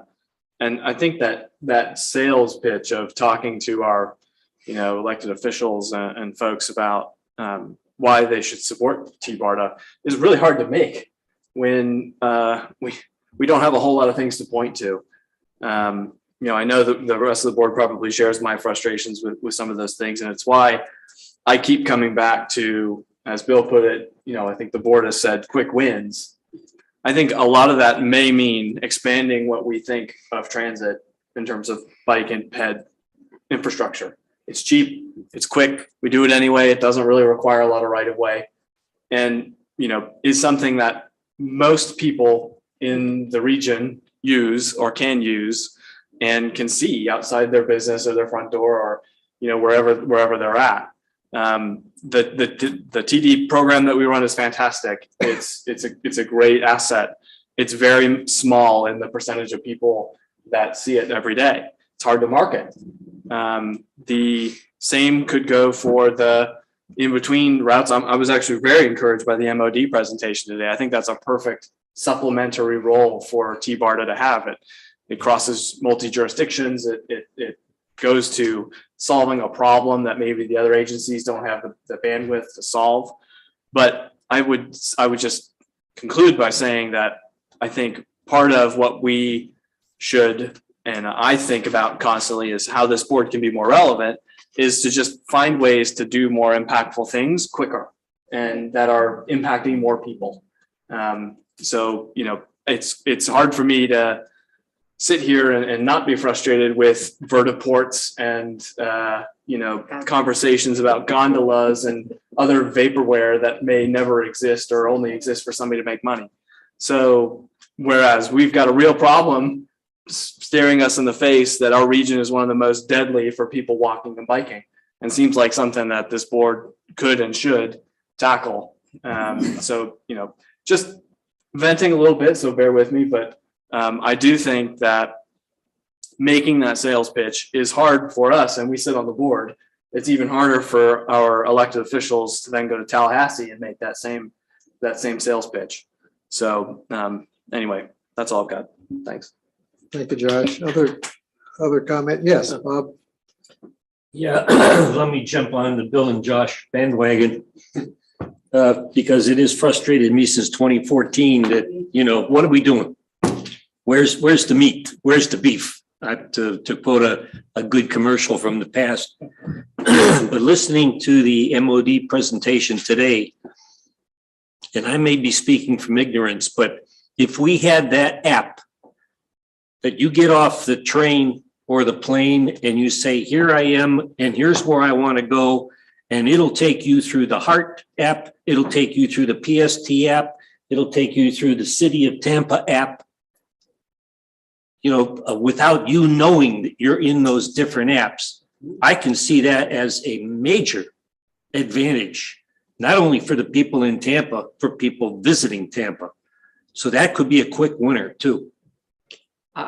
My personal opinion is the app you're referring to is exactly what the City of Tampa is doing. That's their mobility as a service app. The regional MOD app that would be associated with our service would fold into that. We met with Brandon. We talked to him about this concept as well. And he had kind of the same idea. But the MOS app, regional MOS, is where it is. And, Brandon has said many times, City of Tampa is just doing phase one. They rose their hand and they offered to take that project on, but that's just phase one. They don't know where it's going to go to phase two. I have said many times, TBARTA is the perfect spot to take on a regional MOS app and do exactly what you're referring to. Maybe we should use the slogan, just move it. Okay, I'm done. Thank you, Bob. Thank you. Okay, Keep good. preaching to the Yes. choir. Travis. Thank you, Chair. Since we've opened up the discussion on this, what about, has Tbarda had any conversations with the counties or HMS Ferry about taking over the ferry operations for that? Is that? There's not much interest in having Tbarda take that over. Not as the overseer, as the operational manager of it, even though HMS would operate it, Tbarda would have its logo and whatnot. That would be a county decision. Again, the jurisdictions involved in that project would have to agree that Tbarda is the correct agency to take that on. We're certainly capable of it, but there's just not interest amongst the jurisdictions. And has there been, in those conversations, has there been any reason why they would not want Tbarda or a regional entity to take that over rather than constantly? Not exactly sure. Thank you. Other comments? Sorry, Karen, go ahead. I just want to say that from Pinellas County, I know they had concerns that the ferry was considered a tourist only transportation opportunity. And they kind of backed off from it, seeing that there wasn't a need for the residents necessarily other than to get to a hockey game or a concert. So that's something that, the ferry service needs to get over that hump for Pinellas County to have a buy-in. Yeah. Well, and yes, go ahead. Yeah, I agree with Karen that the ferry goes at random times. I don't see how you could get to work and come home using it. It doesn't run late enough if you really want to go to a show. You can go and have dinner and a drink, but to try to see a show anyplace, you can't do that. I think it's a lot of fun, but I don't see how actual workers could possibly use it to commute. And people who really want to go into Tampa or into St. Pete and have an evening out, and then you got to get an Uber home. So I'm as much as I like it, it seems, I don't know, it seems kind of doomed. Well, Travis raises a good point, and again, if I may, the ferry is an attractive entertainment option for residents to go from Tampa to St. Pete and St. Pete to Tampa. There are 100 events at the Amalie Arena a year. If it were operated by Tbarda, which frankly I would support, and if it were more frequent and ran later hours to accommodate people who would like to use it, I think it would get more use. And so I'm just kind of echoing Travis's comment and expressing my view. The part of the problem, and Brandy, I will call this to your attention, is that getting from parts of downtown Tampa to the ferry location is not necessarily easy. So I'm glad to hear you're working on a way to provide that capability. And vice versa, yeah. So same thing is true in St. Pete, that's right. But that does lead us to our next report, which is a huge success story. You've heard me say it at every meeting, at least for the last 6 months, and that is our commuter services update. Ken, are you available to provide that report? I'm here. I've been listening. Well, I'm happy to report a really nice number. We have 182 van pools that are currently in service. We share credit with 5 of those van pools with District 1, just to let you know that. And we're really anticipating 6 new van pool startups for the month of July. I know my colleague Arlinda Carulli is online too.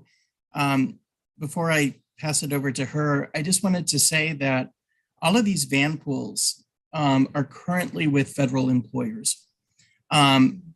We are finding a lot of interest in the civilian population for Vanpool. And it's interesting, they really seem to fit food processing, the hospitality industry, and also our local public governments. We're working with a lot of different companies right now, but there are three that stand out. I just want to talk a little bit about them. The Edition Hotel is a new hotel in downtown Tampa. Pasco County, we've been working with their HR department to talk about commuter services, to talk about Vanpool, and a company by the name of Fit Life Foods over in Plant City. Each one of these really kind of fits that niche of interest that we've been experiencing. And I don't mean to put myself out on a limb, but I anticipate that we'll have our first non-federal employer, Vanpool, by September 2022. Arlinda, do you have anything that you would like to add to this? Yeah, just talking about the success of the Vanpool program, I wanted to point out that in reaching that 182, we are at higher numbers on the Vanpool program now than we were pre-COVID. So it's just phenomenal to see the growth when everybody doubted the program because of COVID. So getting to that 182 and looking ahead at, with the 12 Vanpools in the pipeline right now, 6 going out this month, as Ken mentioned, but looking forward to getting to the 200s, hopefully by the next quarter here, we'll have some better results. One other large employer that I wanted to add that Ken and I have been just having discussions with is also Baycare. And Baycare has 15 facilities with close to 30,000 employees. And we are looking to pilot it at least 3 hospitals. It's going to be a slower process, right? It takes a little bit longer just because they're on a larger scale. But I think that, just that discussion with them and having them review our agreement right now is a really successful process. Absolutely. I just wanted to mention too that we're working with MacDill Air Force Base. Their housing task force, they're like the rest of Tampa Bay and new folks that are moving to our area are really stressed for housing. So we're trying to utilize Vanpool as a way for people to access housing that they might not have otherwise thought of. They have their 3rd meeting coming up this Monday. So we look forward to participating in that and seeing how we can push this forward for them. I also want to mention that on August 9th, we will be doing a little presentation for the Pasco County Commissioners, just to do an overview of the Vanpool program and to be available just to answer any questions that they have. And then non-Vanpool related, I would also like to talk a little bit about a back to school event that we have going on. On July 23rd, we were asked by the East Hillsborough Community Resource Group to attend and to promote modes for the community out there that include things other than driving alone. So we'll be there to promote bicycling, to promote transit, to promote carpooling, vanpooling as well. But we'll be giving away 100 helmets for children that show up with their bicycle. And this is really a community back to school event. And so we're looking forward to that. And then finally, with the students at USF Health in downtown Tampa, there's 2 presentations going on. The first year students coming in, we have a big presentation for them on their commute options on July 25th. And the second year students, we'll be talking to them on the Friday before that on July 22nd. And that's all about letting them know what options they have to get around downtown. And we're doing this jointly with the Downtown Tampa Partnership. And that's it for me. Good. Thank you, Ken, and thank you, Arlinda. Good report. Any questions from the committee? On our success story, we'll be anxiously awaiting when you hit the 200 mark. Oh, yes. All right. Next item on our agenda is the communications update. Chris? I'll just add a few things. Since we last met in May, you may recall the very same day that we were meeting, we had a rally for TD Tampa Bay. This is prior to the governor's decision, in which we're trying to make our voices heard. And we got some really nice media coverage from that. Stories from Bay News 9, WTSP, AM Tampa Bay. Subsequently, we actually had an article in the Tampa Bay Business Journal, in which they profiled a couple people who used TD Tampa Bay to get to work, which I think is very important. A lot of people used it for medical reasons, as you know, but the number one reason actually was for employment, jobs. Most trips were actually folks who were underserved in transportation, taking it for jobs. So while TD Tampa Bay did not receive the funding it needed to continue, we did get some really good media in May. In June, with gas prices rising, WTSP reached out to us because they were looking at how many people were using transportation alternatives such as, bus and biking and walking. We use that as an opportunity to talk about our van pool program. We've got some nice publicity with that as well too. And the podcast, which might have been mentioned a little earlier, the city of Tampa and a couple of the programs we talked about here today, the Tampa Street Car, if you're interested in that, Director of Mobility, Vic Beatty was our guest on that. You get a little history lesson because the streetcar used to be a very robust form of transportation in Tampa back around the turn of the century. And of course, there's great promise for the future. They have some big plans for that. And Brandon Campbell, as mentioned before, MOS, Mobility as a Service. For those of you who may not be familiar with it, yes, the city of Tampa has that pilot project starting out, and Brandon walked us through that. We're very much big proponents of that as well. That's all on the Tbarda On The Go podcast. So if you're interested in more on those programs and you've got an extra half hour or so to listen in, we encourage you to sign up. That's my report. All right. Thank you for that report. Any questions from the committee members on the communications update? And the next item on our agenda is a CSX corridor study update. Brian, you want to give us that report? Sure. There's two things going on right now with the CSX study.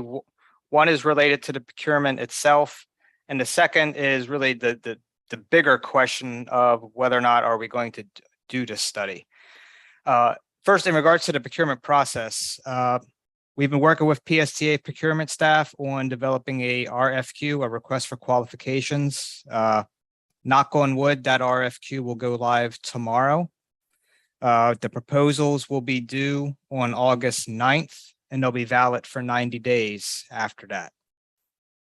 That's the procurement process. In regards to the bigger picture of whether or not are we going to do this study, at the May Policy Committee meeting, I briefed the policy committee members on the latest information that we have from FDOT on their discussions with CSX. And I believe I briefed the CAC on this, but just to refresh your memory, FDOT has had two meetings with CSX. They had one in January, and at the January meeting, CSX told FDOT that they were not interested in selling the Clearwater or Brooksville subdivisions for passenger rail. However, they might be interested in leasing those subdivisions. That was at the January meeting. FDOT had a second meeting in May with CSX, and the tone shifted a bit. At the May meeting, CSX said, in FDOT's words, they said, now is not an appropriate time or a suitable time to be discussing passenger rail. CSX is looking at expanding their freight operations in Florida and the Southeast. And they are also preoccupied right now in negotiations with Amtrak on new passenger rail service on the Gulf Coast between New Orleans and Mobile. I briefed the policy committee on that, what I just told you at the May meeting. There was carryover discussion at the board meeting itself. I can tell you that I didn't hear a single voice express support for continuing with doing the procurement for the study. All of the board members that spoke, I believe it was every one of them said they could not support going forward with the study. However, this was not a posted agenda item on the May Policy Committee or the board. So Cliff Manuel, our chair, directed staff to bring this topic back at the July Policy Committee, which is what we're going to do. So this will be an agenda item at the meeting next week. Cliff asked staff to come back with a recommendation on how the study could potentially move forward. And what I'm going to tell the committee is, from a staff's perspective, what I see two options going forward. One could be we could terminate the RFQ immediately based on what we've heard from CSX. The second option would be allow the RFQ to continue as scheduled, but delay a decision on whether to award a contract until after Tbarda hears more information directly from CSX. At that second meeting that FDOT had with CSX, CSX did offer to come to the area in either late summer or early fall to meet with elected officials and communicate their position more clearly. So if the board wanted to exercise that second option and basically continue with the procurement, but hold off on making a decision, that would involve Tbarda inviting CSX to speak at either the August or September board meeting.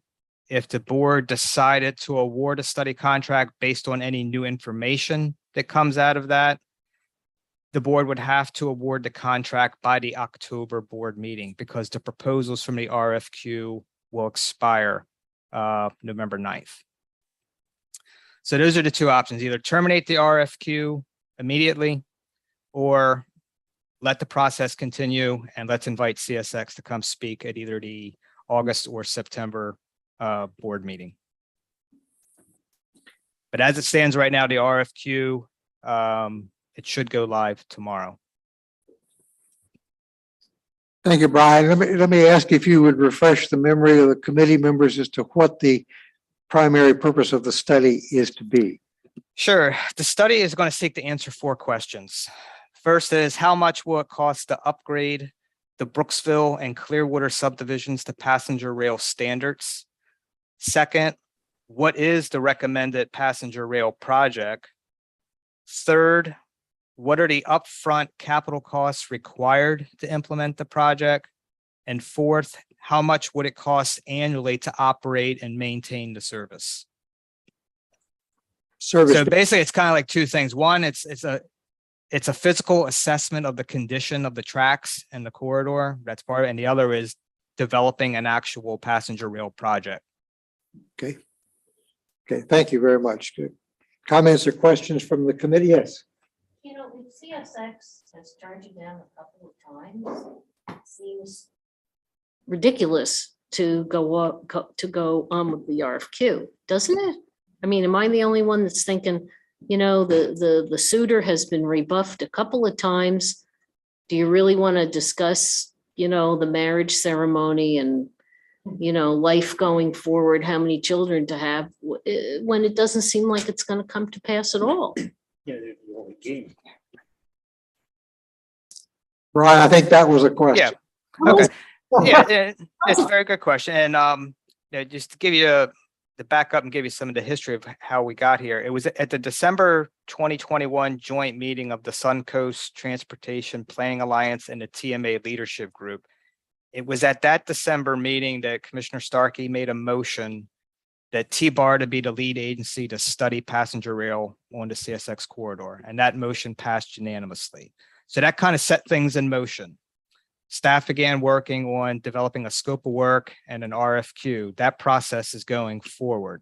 In the meantime, we're hearing information back from FDOT with their meetings of CSX that indicate that like CSX is not going to be open to being cooperative on this study. Yes. I briefed the policy committee on that last month, but they wanted to have more discussion about it next week.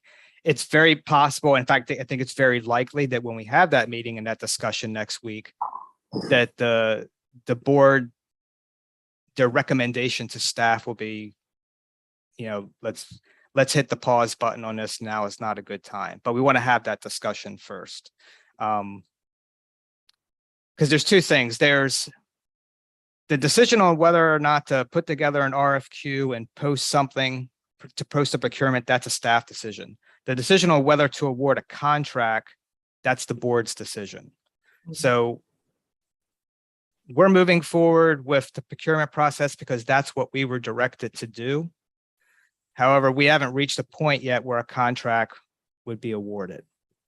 And so really, I think what it comes down to is, does the board, do they want to just put the pause button right now? Because like you said, there's no point in talking about wedding plans if the person you're proposing to is not interested.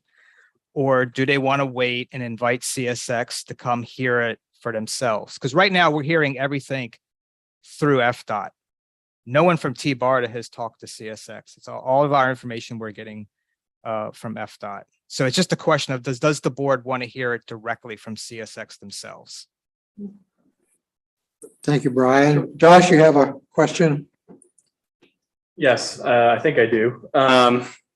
So Brian, this might be an out of left field question, but that's on par for me. I think I was -7 when the CSX rail lines were first studied. I'm 33 now. I'd hope to ride this train someday, but it looks like that's not very promising.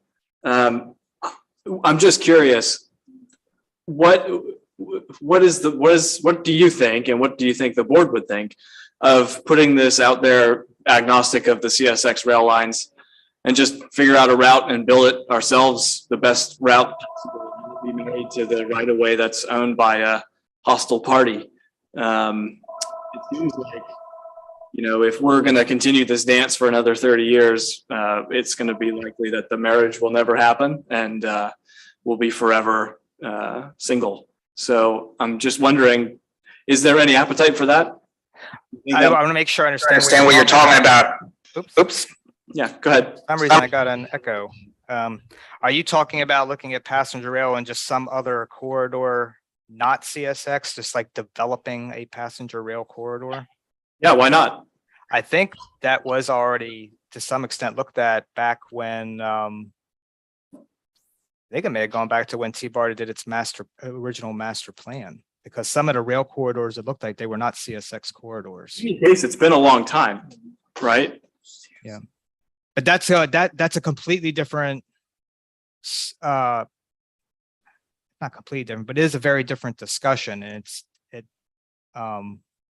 from what started all of this. I mean, what started all of this was the CSX corridor is something that Hillsborough County has long had its eyes on and has wanted to pursue discussions with CSX. That's what got this whole thing. Sure. I get that, but I think the larger need is, connecting these two areas and answering those 4 questions, agnostic of the route. Maybe there's a better route.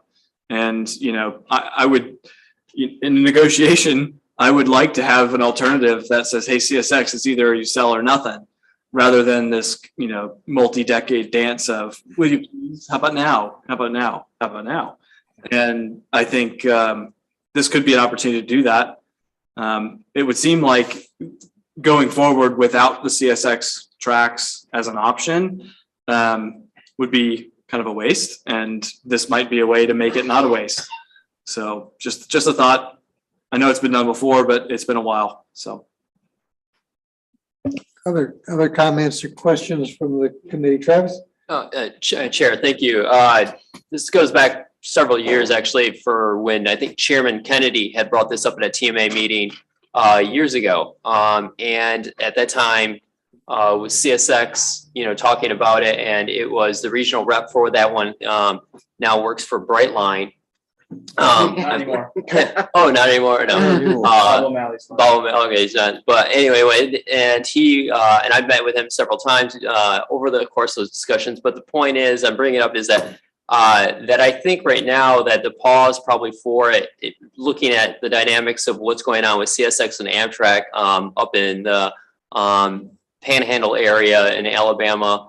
It's more deals with politics than anything else. They probably don't want to open up data to their discussions with Amtrak, because Amtrak right now is in discussions and saying, look, you don't use the freight as much as you think you do, and they're trying to use that as a negotiation plea up right there. And if there's a study going on, it says that this is how much traffic is being used down there, Amtrak can use that in the negotiations with them. So they don't want to open that up, I'm pretty sure, in a new study. So just seeing what's going on right now up in other parts of the state with CSX and Amtrak. And if Amtrak wants to use that line more in negotiations, there might be some issues. So, but also too, to talk about what Josh was, that I believe that Jacobs Engineering, I believe has those alternative routes in the Green Light Pinellas plan from 2014, I want to say. So there is alternative routes, passenger routes in the Green Light Pinellas plan. If there's one thing I've learned in transit and transportation over the years, you can find any plan going back 30, 40 years in any report that we have, that there's probably an alternative or that already exists. So, yeah. Thank you, Travis. Yeah, thank you. Randy, you want to be recognized? Sure, thank you. I was at that meeting about a month ago, the joint TMA Suncoast Transportation Planning Alliance meeting. And was there, what was the discussion during the old and new business for that item, for the CSX study? Ryan? Is the question directed to me? I'm sorry, yes, Yes, to you. please. And are you talking about the meeting that was in Haines City? Mm-hmm. Yeah, it was. Yeah, okay. At that meeting, Commissioner Overend asked me to brief the committee members pretty much the same information that I just told you about the discussions between FDOT and CSX. At that meeting, Commissioner Overend, she wanted to introduce a motion directing the TMA leadership group to write a letter to TBARTA, asking TBARTA to put the pause on the procurement for the study. However, there was not a quorum at the meeting, so she was not able to make her motion, and that's where it was left. Okay. Okay. And I remember Secretary Gwynn saying that maybe there's a chance for a greater group meeting late summer, early fall. That was what you were referring to in your. That he was referring to CSX offer to come to the area and speak to the elected officials, either late summer or early fall. If we wanted to take CSX up on that offer. I mean, CSX didn't specifically say who, but I think if they were going to come to the area, if TBARTA wanted to extend that offer to them, I think it would be appropriate because TBARTA is the one paying for this study. Karen, did you have a question? Yeah, I'm going on what Josh was saying, building our own. CSX has never been open to discussion with us for the most part. I mean, the fact that you got a maybe in January is like, oh my God, but that's not the norm for them. I know that their Commissioner Kemp had made well aware that there were some redundancies if we were to do a separate line. I know that was brought up several times during regular TBARTA board meetings. My question is, we have Brightline coming into Tampa. How is Brightline negotiating with either CSX, or are they building the separate line completely? They're building their own. They're building their own. So why aren't we, following? I know they're a private company, but we need to see what they're doing and try to emulate that here. Other committee members may have better information, but my understanding of the Brightline plan from Orlando to Tampa is they intend to use mostly the right-of-way in the center of Interstate 4 under a lease from the state, and then they would build a private rail line using that right-of-way. There may be other people that have better information, but that's the last I've heard on that. Yes, Bob. I'm sorry, Karen, did you have a? Trying to get back on. I just want to say that we had specifically asked when we were transportation organization that, and Pinellas MPO as well, that we have the new Howard Franklin Bridge be ready for rail, passenger rail in the design. So we need to start looking that way. And we need to be clear about that. And Secretary Gwynn clarified this. The Howard Franklin Bridge is being built to accommodate light rail, not commuter rail. Good point. The bridge cannot the bridge would not be able to handle the weight of a commuter rail vehicle. That's unfortunate. Bob Henyon? I'm not quite sure how long this discussion of these CSX rails has been going on, but I remember when former Hillsborough County Commissioner Ed Taranchik was promoting it. It was probably before the turn of the century.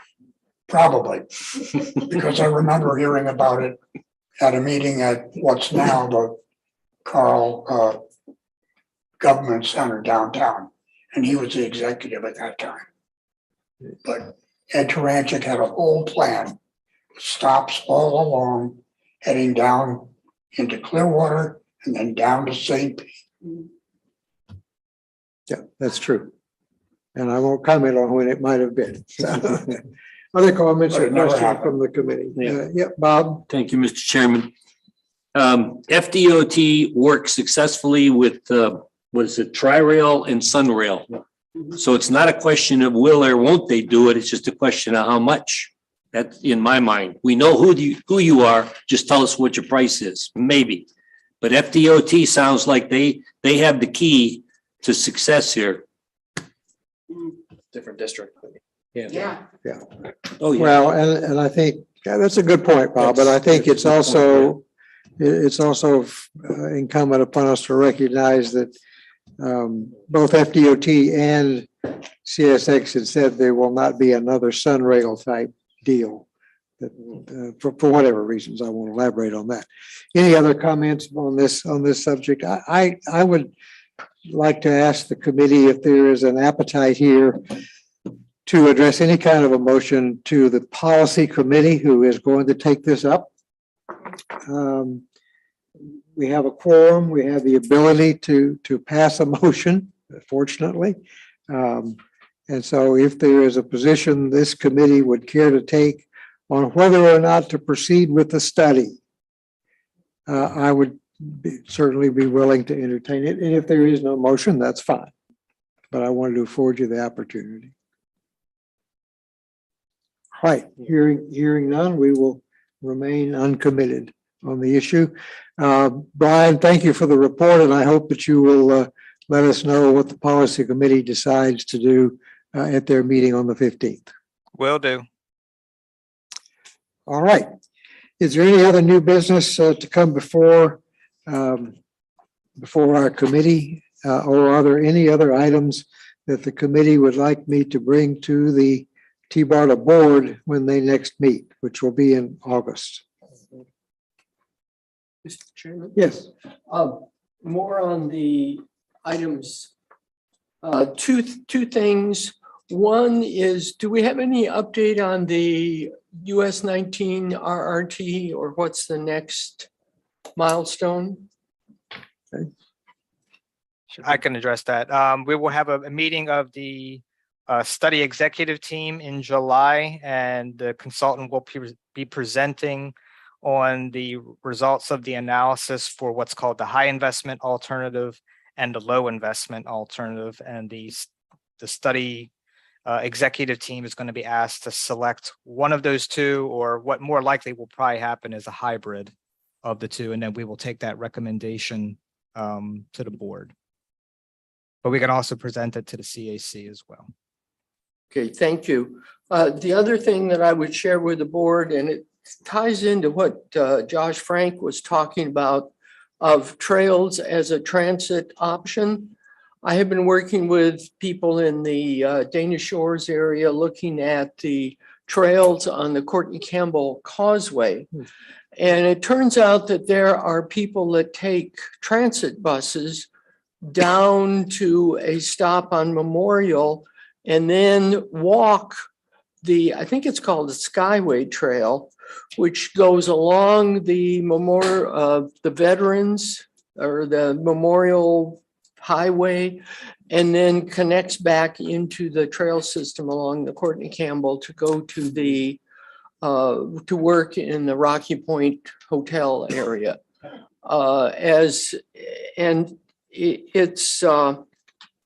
It's amazing what people will do to go to work because they don't have reasonable transit on the Courtney Campbell or access to it. Good observation.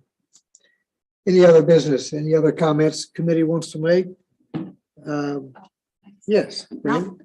It's not for the August board. It was just, Bob, I wanted to mention, you made a comment earlier about the mobility on demand, MOD, and you talked about it being like an app, but it's really a service. So I was just thinking, like, it is an app, but like it would be providing a new type of service. So I was thinking that. And then there's a Bay Ferry comment, and I almost jumped in, but we went, you're trying to keep us on schedule. I know, but I wanted to mention the Bay Ferry.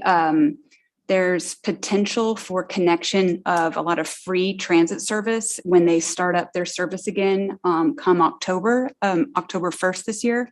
And so Sunrunner and PSTA Sunrunner will start service in September. And I believe it'll be fare free for the first 6-7 months. The Tampa Street Car continues to be fare free. Thanks for highlighting Vic B-Day on your On the Go podcast, by the way. And so there's a lot of, there could be kind of a scene as like an eco-tourism type of, like take transit in one way, shape, or form, or, could be waterborne transit, could be steel wheel, whatever, but it's basically connecting from one side of the bay to the other. And maybe there's connections to bicycle infrastructure tours when you get off. So there's that first mile, last mile, or third or fifth mile, last mile option. So I just wanted to mention that those are some exciting services coming up and some free services coming up too. So. Good. Thank you for bringing that to our attention. Anything else from the committee? Thank you all for coming and for being here in person. It's good to have you all here. Welcome to our new member. Good to have you with us. Mr. Green, good to have you with us for the CAC. And if there is no further business, we'll stand adjourned. Can we get the next one at the airport? Oh. So we have a request for a meeting at the airport. It's being more convenient. When is our next meeting?